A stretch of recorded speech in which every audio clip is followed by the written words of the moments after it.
Hello, everybody. Thank you so much for watching. This is Ms.B, Positively Ms.B, coming to you with a long-awaited episode of A Leader's Voice with Brenda Cole. If this is your first time joining us, we have had a short hiatus and schedule dynamics, but we're back with a fantastic interview. I'm so excited.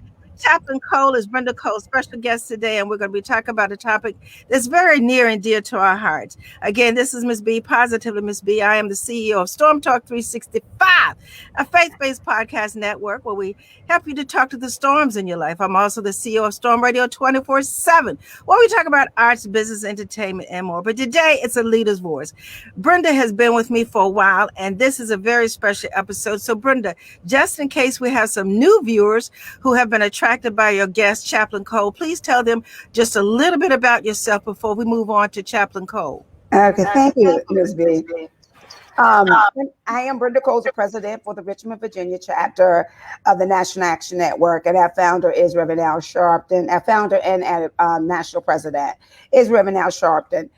Just giving you a little bit, the Richmond, Virginia chapter, of course, we are a very active chapter. And all the chapters in our organization have been very active, specifically in criminal justice violations since the death of George Floyd. We handle all cases of civil rights and any kind of violations. And we also assist families in any other capacity in which we can with resources within our own states and cities. And Virginia, of course, we are very proud of the work that we certainly do. I am just happy that I have one of a very special guest today. She and I sit on the criminal on the crisis, the National Crisis Steering Committee for NAN, and she speaks as the for veteran rights on that committee. And this is for veterans all across the United States. So I am just elated to have such a wonderful, dynamic guest today, Ms. Cole Knapper, on our show. So we got a lot to get to. And so I'm going to stop right now, and so we can hear a little bit about Cole and she can introduce herself, Ms. B.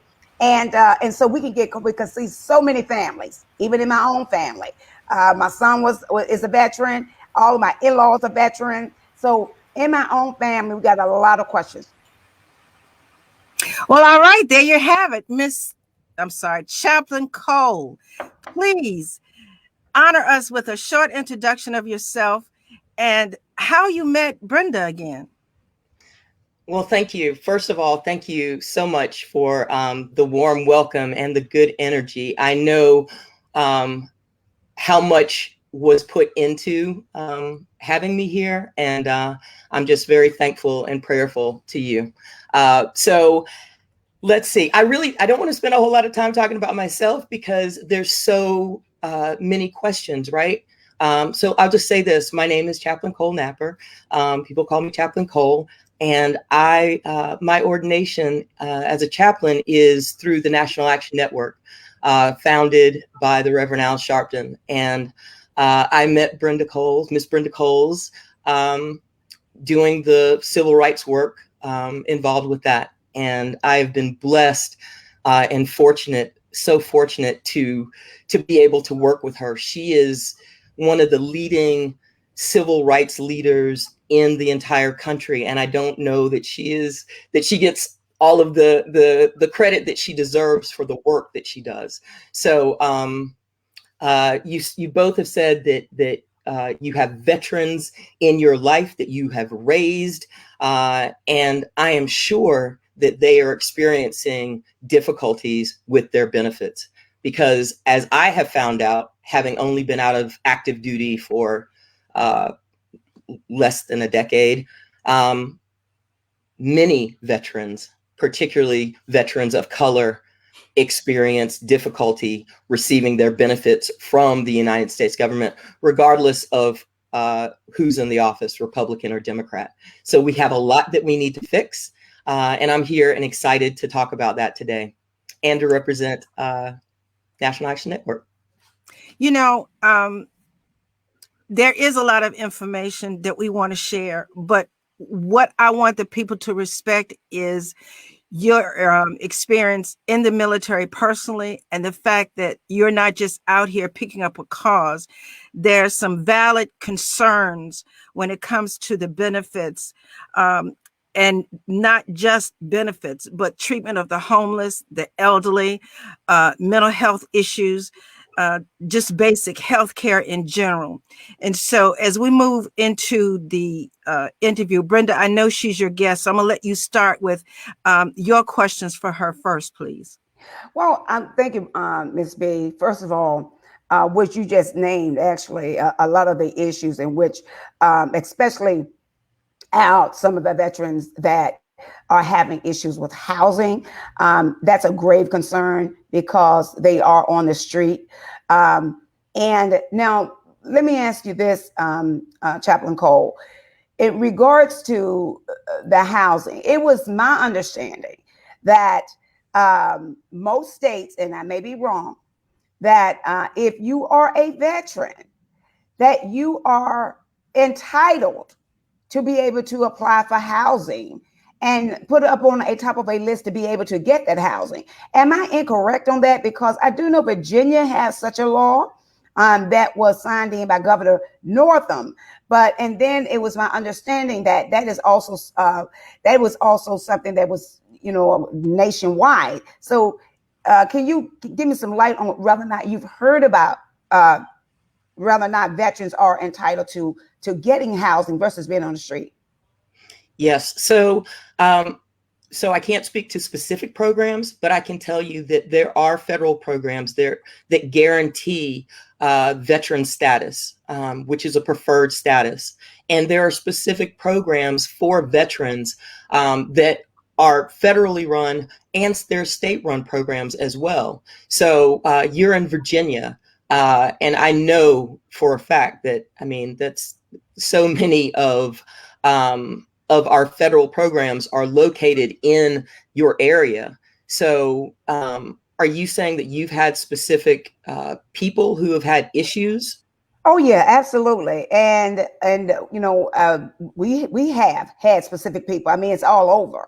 And it's just it's mine for those that have come to me. They can't seem to get the assistance, not even when they go to the federal programs and be able to and reach out, whether it's a VA or another program that have been implemented. Now I have certainly directed them to certain programs that I knew about, but they're not been able to get the appropriate housing that they were supposed to get. Now, see, that's something that we that our committee can work on. That's something that we can help work through. Okay, and I'm glad to know that. There's so many issues, and they, as you know, they vary from state to state. So, but these are things that we can definitely help with. So I am taking notes also. I'm here to make sure that, nationwide, we need to know what the issues are so that we can tackle them. Absolutely. Bonita? Okay, so that in itself, I have to say, is a concern of mine as well, because it's no secret that there are a lot of veterans listed as homeless, and they've had interviews, they've been on other shows. This is nothing unusual. And for Brenda to say that she knows of specific people who have gone for assistance and able to get it. Now let's just move into segue from being homeless to the actual care of the elderly in the nursing homes and the amount of available beds. Now, we know that the VA has been under scrutiny for, and not just the McGuire Hospital here in the Richmond, Virginia area, but a lot of the VAs have been under scrutiny for their lack of admissions, and if they're admitted, what type of care do they treat? Would you like to speak on the care of the elderly at this time? So all I can say is that you're absolutely right. The VA has been under scrutiny, and deservedly so. One of the things that we track at National Action Network is the types of issues that we're seeing in Veterans Administration, for instance, hospitals throughout the country. And so, particularly during the age of COVID, you know, there are just so many issues. And I think it's almost counterproductive for me to kind of restate the things that we already know. We already know that there are problems with VA care. We already know, in particular, during the age of COVID, that our communities were disproportionately impacted, and that nursing homes and VA care facilities were particularly hard hit. So those are things that we know, and I don't like spending a whole lot of time talking about those things. I want to talk about solutions, because I feel like I'm very happy to say that we have an administration, and the Biden-Harris administration, that has really gone out of their way thus far to show that they are not only aware of the systemic issues, but that they are willing to do the hard and necessary work to root out that systemic racism and other isms. That not only that they are willing to do that work, but they're willing to say, "Hey, we're doing this," and I think that that's so important, more important than anything else. That, yeah, yes, ma'am. Well, I totally agree. Both of us had questions on different topics. So let's move into solutions. You are the representative for NAN. You're the chaplain, but you're also former military. So let's talk about the solutions. You seem to have a lot of confidence in this new administration. What has your attention when it comes to veterans in this administration, and what can we expect as far as solutions from them? So I think that for me, the most key aspect has been, first of all, hiring an African American defense secretary, right? In General Austin, Lloyd Austin. I think that that's huge, because it sends a signal throughout the entire world that here is this dark complexioned African American, Black descendant of slaves who is representing the finest military in the entire world. So that first and foremost was huge. And then right behind that, President Biden and Vice President Harris said we need to root out extremism in the military, and we need to root out systemic racism. We need to talk about that. That is huge, because unlike before in iterations in history, we have leaders who are saying we must name these things, we must talk about these things, and we are here to root them out. So to me, it's like the 9/11 Commission, the Truth and Reconciliation Commission from South Africa for apartheid, saying the ability for our government to say we are wrong and we are going to fix it. So I think that trickles down to everything else. So of course for veterans, right? Oh, absolutely. Let me ask. I want to move to what and a quick question about um, disability or for the veterans. Mm-hmm. This is extremely important because I think this is one of the uh, most urgent need for a lot of our veterans that are not being able to get benefits. Um, and my question is, when it comes to the military and deciding who will not receive benefits, if you've served 24 years or 30 years in the military, and because of your job, for instance, one of my brother-in-laws, he can't hear. because of the job that he had. He's a retired senior chief from the Navy, and he can't hear. So, but still, he's not able to get benefits. Well, he gets his retirement, but I'm talking about as far as filing for those additional benefits because of his hearing.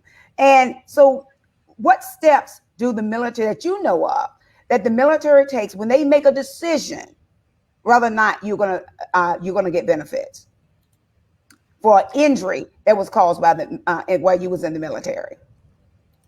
So, without getting too deep into, privacy, I think that what you have to start off doing is finding an NGO, an organization that will help with claims, because that is a claim issue to me, and it's very, very clear.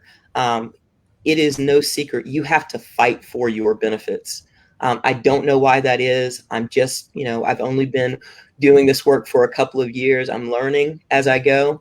But again, you have to fight. And so what we need to do is to make sure that our elected officials are fully engaged if we are not able to get assistance through the VA. I'll give you just a quick, perfect example. And I want to shout out to Congressman Al Green in Houston, Texas. His office has been phenomenal about helping out veterans and being a voice for veterans in terms of working through their benefit issues with the Veterans Administration. So definitely make sure that you use your elected officials. Well, guess it's my turn now, huh? You know I'm coming. I'm ready. I'm excited. I know it's going to be good. Yes. I respect the fact that you're just the chaplain for NAN. And I respect the fact that you want to come forward and bring some awareness to the issues concerning the benefits of the veterans. So I had mentioned in the green room that my father, 30-year Army, I actually had to go to Washington and fight for benefits. They wanted to keep him at 10%. It seems like everybody starts out at this 10%. And we fought long and hard for him to get his benefits to the point where it was 100%. But that being said, not everybody knows how to fight. They don't have the resources. They don't have the ability. We found a lawyer, personal lawyer. Back in that time, it was, okay. So if you can, you told us to make good use of our elected officials. One, tell them how to go about contacting the elected officials. What are they supposed to ask them to get their attention? And the next thing is there any type of law firms out there specifically handling those types of benefits that they can afford? Right. So those are really great questions. I don't know that I know the answers to all of them, but I can always get the answers to you through Ms. Brenda Coles.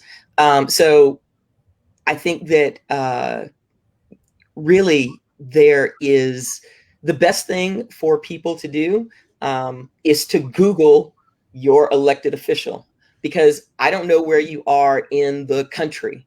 And I don't know who your elected official is, but you can Google your own information. And so that's the quick and easy. That's not the best answer, but that's the most expedient answer that I have for you, because your elected official will be able to, if you vote, and hopefully you all vote, your elected official is there to fight for you. And in terms of resources, at National Action Network, what we do is, we're not lawyers, right? We're volunteer driven, but we have connections, and we can provide resources to, oftentimes by state. We can direct people to local legal aid societies that provide veteran specific resources. And then, in New York, Reverend Sharpton is, there, of course, is a million different organizations that specifically help veterans. And we have access to that at National Action Network. So again, we wouldn't be able to provide a lawyer for someone, or we're not lawyers ourselves, but the very best thing that we can do is to connect you with the local legal aid agencies that do, and many of them do provide pro bono work for veterans. And let me thank you, Chaplain Cole. Let me say this. I do know, of course, that Senator Tim Kaine is for those that's in Virginia. Senator Tim Kaine is our national. He's on our national. He's a senator, and so he is who we would go to. Now, I also know that if you contact Senator Kaine, he certainly responds. I think the issue that I've often found, and where people come back, is that they do respond, and but the assistance that's here in Virginia. Now, I do know that the VA that's in Salem, okay, is the main VA, because that's in my home area. I know where it is. Been there many times. But I think we are still just in some of the same issues, is that they just doesn't do as much help as you would think they do, especially with the number of people that's in the state of Virginia that's military. Virginia is a military state. We have every branch here, and then not only that, but the biggest naval base in the world is down in Norfolk, and we have NASA. Everything is here in the state of Virginia, and actually, the state of Virginia have bases that a lot of people don't even know about. Girl, don't. They got bases people don't know about, because you can't know about them. I mean, I didn't know about them until I went on them, and I'm like, whoa, where did this come from? And because they are literally that private, because of what they do on those specific bases. It just so happened I knew some people, and when I went down, and they are hard to find. They're not just sitting out. And so, but Virginia, that's why Virginia is always such a high targeted state, because of its military. But my issue is, like I say, yes, we know who we know who our representatives are here in the state. It's just the problem is getting them to actually, they respond. And I think the other problem I have, they respond generically. You get this generic letter back. They're not really they're not really answering questions, and they're not really helping very much. But the services are supposed to be available. And I think that's where we probably have to pick up and start doing a little bit more pushing of the representatives to make sure that when they do get when someone do reach out to them and say, I need some help, we're going to have to start making sure that they're actually getting the help and not just being pushed off or pushed away, or whatever the case may be.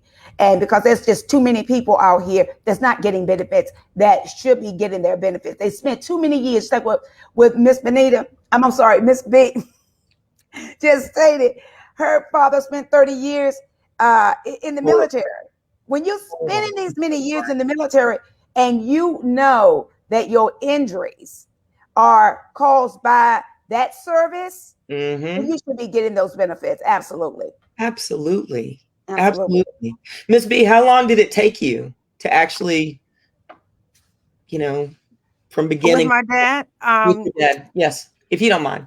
No, I don't mind. I started, my dad retired because of his health, and I started going with him to hearings and things when I was 15. And he finally, after 7 years, gradually increased, but after 7 years, we got up to 50. And then it took him another 8 to get 100. He was getting older and sicker, but we didn't give up. But that being said, my son, without saying anything specific, he saw what my dad went through, and he referred to that. He saw where a lot of other people have gone through things, and he said, I just take my 10 and walk. He said, I just can't. I don't have the emotional energy. And he's in pain 24 hours a day. And a lot of people have said that to me, even the people who are in the VA and they were my patients. They would say, I wish I could afford to go somewhere else other than here. And to be honest with you, I quit the VA in Richmond because I could not be a part of the care that I saw people getting. My integrity wouldn't allow me. And so I became the black sheep because I was always reporting and whatever. So they just kept after me because I was like not going with the flow. You had mentioned that you're not the only NAN chaplain, and I respect that. And I did not want to make people think that I'm holding you accountable for everybody in NAN, but I'm kind of like got you to pick on, so that's what I'm going to do. So what we're trying to say that is NAN is there for the benefits of the veterans, and you just have to reach out and with specific cases and individualized attention, they are there to try to help you. They're not the end all to what should happen for you, but it's a good place to start. And Victor Pate, welcome so much. It's such an honor to have you viewing with us. Chaplain. Okay, well, y'all go ahead on and talk about him. I was going to do it. No, I just wanted to let you know he is awesome and he is a chaplain. So I'm glad he's coming in. Hey, Victor. Victor, look at these women just grinning all up on you. Yes, Chaplain Victor Pate. He's amazing. I was going to say that, but that being said, Chaplain Victor Pate. Go ahead, Brenda. Let me say something that I did want to say this when we talk about how can we get to a resolution. And I was listening to what you just said, Ms.B, about what happened with your son. My son, he spent a very short time in the military. I think we also got to look at being persistent. My son, he is a veteran and he receives 80%.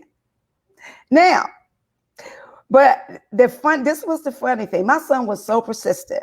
I'm not okay. Maybe he's like me. I think he just got that out of me. That bulldog tenacity. It's like, no, you don't stop. This is what we do.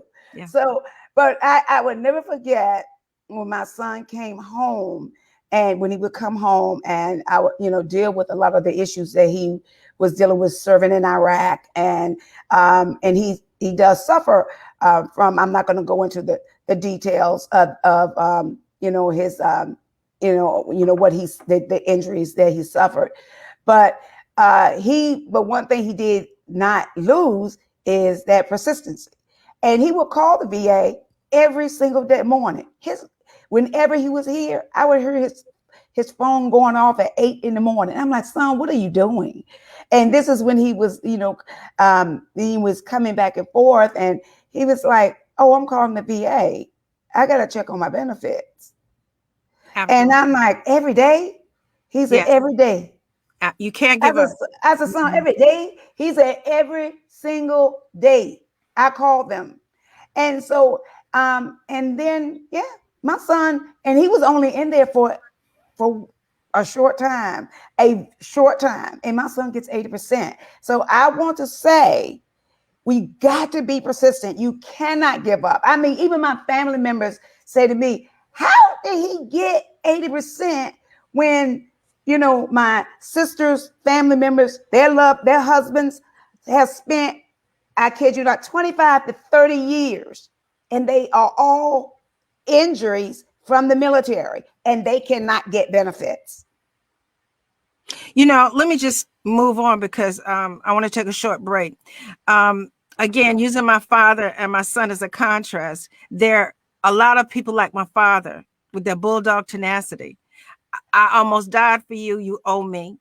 And there are people like my son who does not have the emotional strength to fight for something that they feel that they deserve. I mean, it's just two ways of looking at it. So it just depends on, and not only that, there are people who fight and never get. So for me, this is just for me. I believe my father's faith and tenacity played a big part in it, because where it should have been no, it was yes. Where the door should have been closed, it was open. So for me, just for me, I believe that the tenacity has to also be spiritual and not a sense of entitlement, even though it is a very good part of it. So that being said, I'm going to take a short break, and when we come back, Chaplain Cole, I'm going to give you the floor to share with the listening audience anything that you want to share, and then to Brenda Coles, and then we'll wrap it up. Is that okay? Sure. Absolutely. Thanks. Hold on. Let's see. I don't know if I want. Look, what kind of commercial I want to. Today was a day, y'all. Here we go.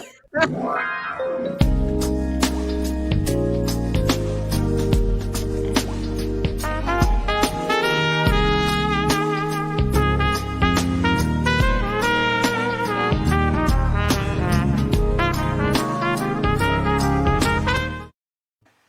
Hey, everybody, that was my commercial. That's right. That was Ms.B, Positive and Ms.B. I got a commercial. Who knew? Everybody, listen. I want you to know that I am so blessed and highly favored by the Lord. Just like I said, my faith has taken me now to a TV show. I'm on local TV shows in Atlanta. I'm on the Priestly Word Network on the internet. I'm on Roku TV. I'm on Apple TV. You can find me everywhere Friday morning, 9 a.m. East Coast time on the Priestly Word Network, and on your local television stations for inspirational talk shows. My talk show is Ms.B, the spiritual realist. Well, my goodness, Ms.B, what is a spiritual realist? I believe that no matter where you are in your belief, no belief, you deserve to be encouraged. And what I simply do is use a scripture and say, if it's true, how's it working for you? Because so many people are quick to quote a scripture and read it and not understand if it's true, is it working for you? If you don't apply it, it's not going to work for you. So that's what my TV show is all about on Friday mornings, 9 a.m. East Coast time. Ms.B, spiritual realist, that find me on Preach the Word Network, as well as Direct TV, Apple TV, and many, many more. So I had said a little bit about my experience at the VA, and some of us are still nursing, and we're either taking private duty care of the veterans or working in the nursing homes, not necessarily VA connected, but the VA has allowed the private sector to take care of a lot of their responsibilities, because some of these people do have Medicaid, Medicare, and private insurance. It does not take them off the hook for not providing this care, so that people have found other ways to get it. So I just want to iterate before we move into Chaplain Cole's comments, is that as a nurse, I just want to say that with or without military experience, the healthcare professions, just like in any profession, there's good cops and bad cops, but everybody wants to blame the whole police department for one bad cop. In the VA, there are good programs and bad programs, but it is how well it's run and the dedication of the employees that provide the service that trickles down to the benefit department, as you would say. So I just want to put that out there, that as a nurse, I've experienced good and bad, both at the VA and in other medical facilities that take care of the veterans. And Brenda Coles and I are very much aware of working with prison reform, and a lot of inmates are former veterans, and so they too are running up against, not only are they trying to deal with the correctional facilities they're in, but their VA benefits, because they do have health issues. So this goes across the board. It's not just about the VA, but all veterans, regardless of where you are, on the street or in a high-rise apartment or a private care facility, you have served the United States to your best abilities. And it is unfortunate when you come home, you're not treated as if you have done a service to all of us. So I would like to say, as a nurse, as an American, as a Black female, and as a professional in the nursing field, I want to thank all of you who are listening to this now and listening to this at a later date, because this video is on demand. So thank you for your service, and I pray that things will continue to look up for you. But I want you to take that bulldog tenacity that my father and Brenda's son had, and if it's not for you, get somebody to help you to do it, because not everybody has the patience or the intellect or the willpower. If you're looking at this video, As long as you have breath in your body, you still have time to fight. And unfortunately, that's what you're going to have to do. But don't think you have to do it by yourself. And so many, like my son, I don't want to do it because he feels overwhelmed. I'm telling you, there are people out there, such as Nan, such as Chaplain Cole or Brenda Cole, that will help you with your concerns. Again, whether you're in the VA or regular, I guess you could say society, please reach out for help. That's the enemy wants you to think you can't, there is no way out. You're just stuck. This just is what it is. That's not true. So I want you to rise up, put your big girl underwear on and your big boy boots, grit your teeth like that bulldog, grab it by the pants and say, I'm going to show everybody I have tenacity. Chaplain Cole, thank you so much for encouraging me to talk about my experiences. But before we move on, I want you to tell us anything that you want to share about the benefits, your concerns that should be brought to NAN, and how you can better serve them. Yes. Well, first of all, I can't say enough to you, Ms.B, and to you, Ms. Brenda Coles. Being brought together like this today feels really, really powerful for me. So I have been inspired and motivated by your words, Ms.B. So I don't know, I'm just a little aflutter here at the moment, but there's so much that I want to say, but the most important thing I think is getting to the questions, getting to what we can do to help people right now today. And I think that getting in touch with, as you said, organizations like National Action Network, you know, contacting us, www.nationalactionnetwork.net. We have a virtual convention at National Action Network that will be happening April 14th through the 17th. Miss Brenda Coles, make sure I got those dates right. I'll be in trouble if I get them wrong. But that is an opportunity. It is free. It is virtual this year. And it is an opportunity for activists to get together with other activists and hear what the leading national civil rights organization in the country, National Action Network, is doing to help on all fronts. And so I highly encourage people to go. It's free. And that's one thing that you can do today. There are people that we need to make sure that we continue to apply pressure on. So when we talk about voting rights, I know that this is about veterans, but it all comes back to voting rights. And so we need to understand that and to be able to deal with that. And so if you want me to elaborate on that, I'm more than happy to. But the one thing that I wanted to say is Medgar Evers, and I didn't know this until I did research, but Medgar Evers, as well as Hosea Williams in Atlanta, Georgia, these were both World War II veterans. And Medgar Evers, had a quote that I found, and he said, "I'm looking to be shot at any time I step out of my car. If I die, it'll be for a good cause. Because in fighting for civil rights for Black people in America, I'm doing just as much for America as the soldiers who are fighting in Vietnam." I'd never seen that quote before. I went and found it. I found it, and I think it's really powerful, right? We have these civil rights leaders that were veterans. And, if it were not for veterans, so many like your children that you have raised, right, that have not been treated well, right? If it were not for your children and the service that they have given to this country, we wouldn't have the civil rights. MLK wouldn't have been able to do the things that he did were it not for the civil rights leaders that were it not for the veterans that came back from wartime and supported them. And so veterans of color today are doing the same thing. We're charged with doing the same thing, returning to our communities and being a moral compass when we have some craziness going on right now. So, amen. I love that. Amen. Hallelujah. Amen. Thank you. Yes, I indeed. loved everything you said. Brenda, would you like Yes, to? hallelujah. Hallelujah. Well, yeah, I do. Hallelujah. I certainly do. First of all, Ms. B, you said something that I want to say real quickly. When you talked about the difference in the fight versus what you think that should come to you, there is a difference. Okay, for those that don't, and it is unfortunately it's a fight. It should not be, but those that, and like I say, with your son, that's a different situation. There are people that are just really not emotionally ready to take on that fight. That's why we're here.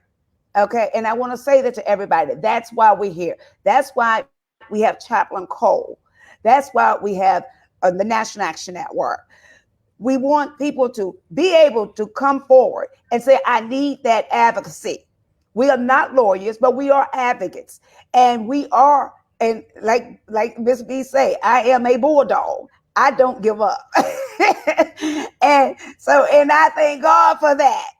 But I want to say, I want to piggyback off of Chaplain Cole about the 30 years that NAN have been in working and fighting for civil rights. They have a virtual convention that it will be April the 14th through the 17th. It's perfecting the 21st century civil rights on civil rights. So I want everybody to please go to the nationalactionnetwork.net, register. Um, Please get it on register. They have a host of preliminary speakers. And this is what I always loved about the conventions is because if we want to continue to grow as advocates, then we need to hear what on a national, on a local, state, and nationally, what is going on. And Reverend Sharpton brings those people together. So this is what this convention is about. This virtual convention is about. Please go out there and get registered so you will be a part of that. And then when things open back up, and it's free, it's always free. So when it opens back up, and if they're able to have it next year, and as they do in New York during this same time of the year, put it on your calendar year to year, and then you'll be able to go to it and you're there in person. But certainly go in and register under the nationalactionnetwork.net and register for the virtual convention. Also, what was very important, Virginia. And when Chaplain Cole talked about it, all boils back down to elections. One thing I want to do before Chaplain Cole get off this line today is I want us to tell us a little bit about SB 202 for Georgia, what that means. But Virginia had an election this year. We have a attorney general, which in my opinion is the highest office because that attorney general makes the decisions of when it comes to our criminal justice issues. Criminal justice is front and center here in Virginia and across this nation. We cannot get around that. We can put any kind of spin on it if we want, but when it comes to criminal justice, that is going to be front and center. And it affects all of us. It doesn't just affect our brothers and sisters that are incarcerated in their families. It affects all of us. So April the 30th from 5:30 to 7 o'clock, I spoke with his delegate Sam Razul. He's running for a lieutenant governor for Virginia. And he and I had a conversation about criminal justice issues here in Virginia and reform and our parole board. Virginia is having such a time. Okay. Mr. Razul said to me, and this is what I respected, and this is what I appreciated. He said, Brenda, he said, can you put together a virtual discussion? He said, because I want to learn. I really don't know all of it. I've heard of it, but I don't know all of it. And, and I respect him for that.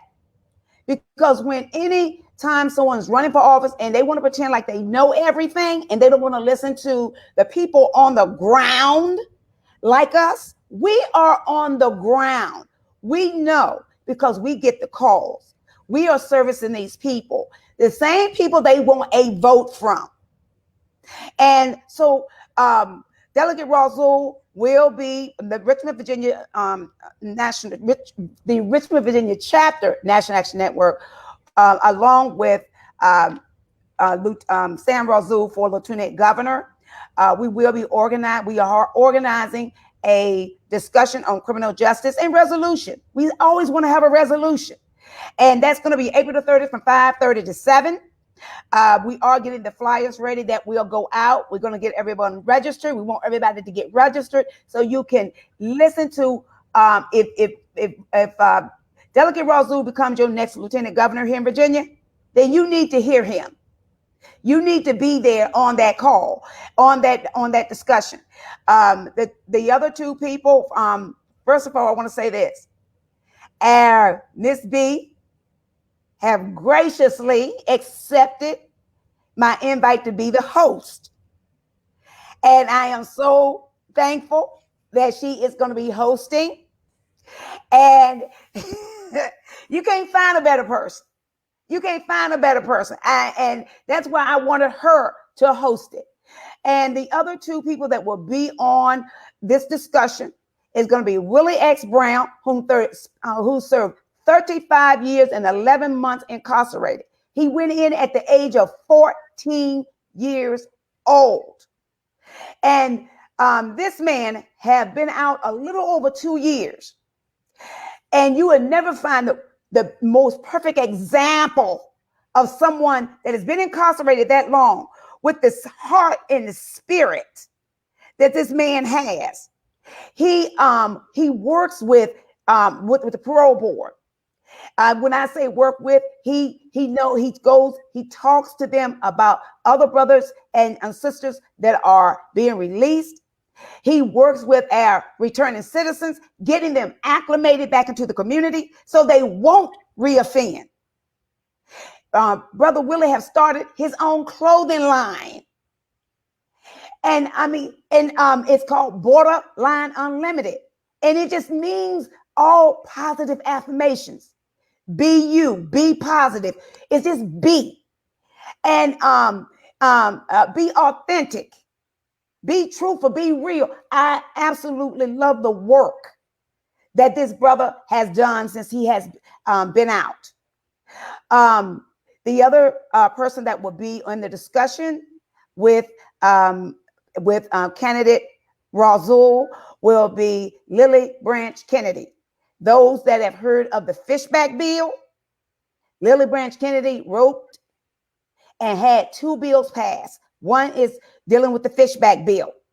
That bill opened the doors for our family members or brothers and sisters that have been incarcerated that with a felon, opened the doors so they can be released instead of they being thrown into prison and the key just being thrown away.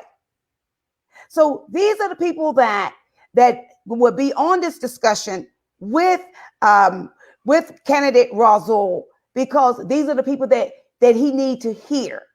Because as Brother Willie say, he been in the belly of the beast. You can't find someone with an education that knows what these people know because of the work that they put into it, because of their experience. So we certainly want everybody to get registered, be on that call, because you want it for Virginia. If he's going to be our next lieutenant governor, and from the polls, it looks like he will. Well, guess what? You want to hear what he has to say. And if he's willing to listen, and honestly, that's what they all need to do. They all need to be stepping up and wanting to hear what the issues are and not getting there, putting the same people on boards, putting the same people in commission, and for what? To get the answer that they want. So I am proud and glad to hear that we will be organizing this with candidate, Lieutenant for Governor candidate Sam Razul, and it will be on April the 30th from 5:30 to 7. We'll get that out. Certainly want everybody to get on that discussion. We got a lot of families across, not just across Virginia, but across this nation and it affects all of us. I love our families that they don't have any answers. They want answers. That's what we do. So certainly be there. The other thing I just want to end, I want to end with just asking Chaplain Cole briefly, when we're talking about voting, because I want everybody to know there's a governor, lieutenant governor, and attorney general. These are extremely important seats. So we got to be, we got to be involved. We got to be active. We got to make sure everybody's registered to vote. Our returning citizens, I talked to a few this week, and they've been out for a couple of years. And when I said, "Oh, you registered to vote?" Well, Miss Brenda, I was a felon. No, that doesn't matter. You may be registered to vote. We're going to find that out, because if not, you're going to get registered to vote. So this is where we are, Chaplain, because of what has happened in Georgia. And we're talking about our voting just real quick. Could you explain what the SB 202 and what that means for us as Black people? Sure. So it would take more time than we have here to explain the nuances of SB 202. I can tell you the bottom line is it disproportionately impacts with laser-like precision, with surgical precision, okay, disproportionately negatively impacts access to the ballot box for working people and people who are more likely to, who live in area codes that are more likely to vote Democratic. And so what you see in my home state of Georgia is really a complete throwback to Jim Crow era. And there's a reason that they're calling it, Stacey Abrams is calling it Jim Crow 2.0, and Jim Crow in a seat, Jim Crow in a tuxedo. It's because, Brian Kemp, very famously, the governor of the state of Georgia, signed this law behind closed doors, right? Signed it behind closed doors under cover of night, with in front of a picture of a slave plantation. And that's, and with, we had legislators, six white men, legislators who wore University of Georgia face masks for the signing. And it was such an obvious throwback. It was such an obvious dog whistle. I didn't know what a dog whistle was until National Action Network. And now that I know, and now that we see that Brian Kemp was signaling to the entire world, hey, we're taking Black people back. We're going back to the good old days. And we have news for him. We're never going back. Not now, not ever. And it's because we know our history, because we have been educated, right? And because we are constantly out in the fight, we're not going to let this moment pass by without holding people accountable. So those, Brian Kemp went to the University of Georgia. Okay, where's the emphasis on the University of Georgia to stand up against voter suppression, right? It's a flagship university in Georgia. That needs to happen, because by wearing that mask during the signing of the voter suppression law, they are saying that this happens to be the 60th year anniversary of desegregation at the University of Georgia. And a lot of emphasis during spring semester is being put on that historical fact. And so when we know our history now, we have, for the first time, things that we never had before. We have the technology, we have the education, and we have the history. And history is repeating itself, but we have the power now as Americans, right? As veterans. And it's the veterans like me that are in the fight to say, we are here to make sure that this country lives up to its promise because it hasn't thus far. We're in for the rebirth. And so it's a really powerful thing that's happening right now here in this country. And as a veteran, I am so thrilled and honored, and I feel just thankful to God that I'm here and I'm able to meet with you, Ms.B. Oh, Lord have mercy, this Brenda Coles. What? You get all these people together, they don't know what they did. Okay. Thank you. Yes. Well, Yes. I want Chaplain Cole, I want to thank you for being on A Leader's Voice. And Miss B, as always, Queen, I want to thank you for giving me this platform. If it wasn't for you, I wouldn't have this platform. And Miss B, I don't know if you realize this or not, but this is next week will be my first year being on this platform with you. My first show with you was next week will be the first show that I had with you. Get out of here! Yes, and then before you asked me to do a monthly show, so I want to thank you, Ms. B, for everything that you have done. I'm all googly eyed because That's awesome. It was that is actually awesome. it was at the end of we did it. Our first show was at the end of April, the third Saturday in April. So next year, and then my first show with you was the first Saturday in May. So yeah, because when you asked me to do my own show, so next month would be actually a whole year for my whole show, but my first show will be next week. Oh, I got cramps in my cheeks. You know what? That's my show, so I'm gonna say a little something. Right? For those of you, your first time joining me, this is what you get. I'm Ms. B, positively Ms. B. I'm not professionally trained. I'm here to simply share information. I don't incite anger or hate, but I bring awareness to different causes, such as voting rights and prison reform and the veterans benefits, whatever it is, especially through Brenda Coles, not necessarily her association with NAN. Brenda Coles is an activist before, and she'll be an activist after, but more importantly, while doing her NAN, she has brought a lot of things to my awareness. In other words, I have made clarity as to what I want my platform to be on Storm Talk 365. And moving forward, if you continue to follow us, you will find that I am focusing more on prison reform. I'm focusing on the youth. I'm focusing on, I have a show called Limited Resource Awareness, where I've been focusing on domestic violence, but I'm going to be moving that more into homelessness for the veterans, not just, for the veterans, but I'm going to be focusing on homelessness for the veterans.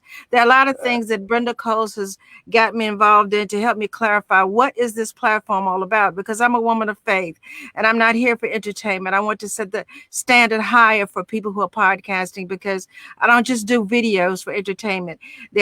Most of them are on my paid, such as Brenda's on my paid. We have iHeart, iTunes, Spotify. We are on Google Play, well, a lot of other places, and I'm making changes. So I want to be heard globally, not just as a video, but on the podcast. So Brenda Coles, thank you for helping me bring in clarity. I'm celebrating going into my 6 years of October. And this has been a year for me, and she has been an absolute amazing friend. She's a mentor. I can't say enough good things about her. So thank you so much for saying yes. You didn't have to say yes to trust me with your message. I originally was interested in her son, Elijah, who is an activist in his own right. But the Lord said there's something about the mother. And so when I asked her, she said, who, me? No. Let me tell you something. This woman is an actress. This woman can sing. This woman can write.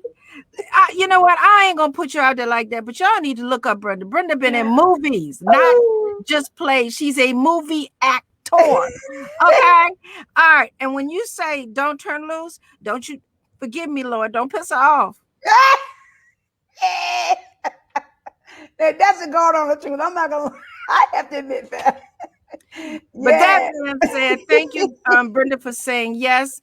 As a former nurse, not only for the veterans. I've worked in corrections. I was a mental health supervisor at Greensville. I've worked in jails. I've worked with the juveniles at Barnea. I've worked in a lot of places as far as corrections.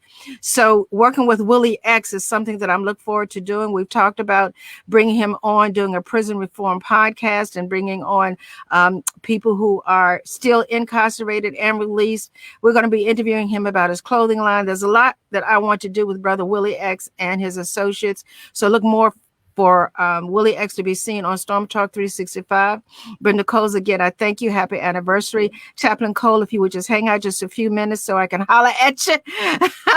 But all right, everybody, you can find us at www.stormtalk365radio.com. You can find all of these videos on the Storm Radio fan page, Storm Talk 365 Radio fan page, for on-demand viewing and downloading if so desired. I've shared them on Brenda Cole's page. If you would like to get them from there, you can get that also. All right, everybody, listen, don't forget your veterans.